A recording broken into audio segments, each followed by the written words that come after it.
স্নিগ্ধ শহর সিলেট তখন আড়মোড়া দিয়ে জাগেনি। সূর্য তেজ ম্লান করতে পারেনি ঘাসের ডগার শিশিরকে। তখনই জেমস পেমেন্টের অধীনে অনুশীলনে টাইগার।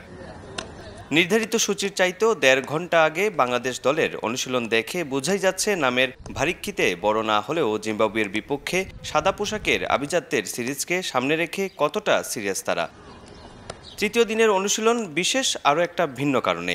এদিনই যে গোটা দল নিয়ে মাঠে টাইগার হেডমাস্টার ফিল সিমন্স। প্রথম দিনে ১০ ক্রিকেটার আর দ্বিতীয় দিনের অনুশীলনে ছিল না সব কোচিং স্টাফ। মুস্তাক আহমেদের অনুপস্থিতিতে স্পিন বোলিং কোচ হিসেবেও এই সিরিজ বাড়তি চ্যালেঞ্জ সোহেল ইসলামের কাছে। লাক্কারতুরায় টেস্ট জিততে যে বাড়তি দায়িত্ব নিতে হবে তাইজুল মিরাজদেরই। এদিন তাই স্পিনারদের নিয়ে হলো আলাদা সেশন।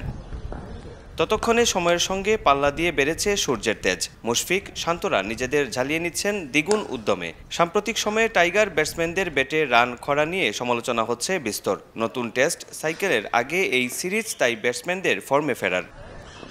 অনুশীলনের ফাঁকে সিনিয়র সহকারী কোচ মোহাম্মদ সালাউদ্দিনের সঙ্গে গেম প্ল্যানে সিমন্স। দুই পেসার নাহিদ আর হাসান মাহমুদ তুলেছেন গতির ঝড়। সব মিলিয়ে পারফেক্ট প্র্যাকটিস। যদিও নিয়ম মেনে পুরো অনুশীলন কভারের সুযোগ ছিল না গণমাধ্যম কর্মীদের। ২০ এপ্রিল প্রথম টেস্টের আগে ক্রিকেটাররা নিজেদের ঝালিয়ে নেয়ার সুযোগ পাবেন আরও ৪ সেশনে। তৃতীয় দিনের অনুশীলন শেষে টিম হোটেলে ফেরার সময় ক্রিকেটারদের উচ্ছ্বাস বলেই দেয় লাক্কারতুরায় দারুণ কিছুর অপেক্ষা। সবশেষ ৪ বছর আগে জিম্বাবুয়ের বিপক্ষে ইনিংস ব্যবধানে জয় পেয়েছিল টাইগাররা। এবারের অনুশীলন আর বডি ল্যাঙ্গুয়েজই বলছে ৫ দিনব্যাপী এই যুদ্ধে সর্বশেষ হাসি কে হাসবে সেটা দেখতে হলে অপেক্ষা করতে হবে একদম শেষ দিন পর্যন্ত।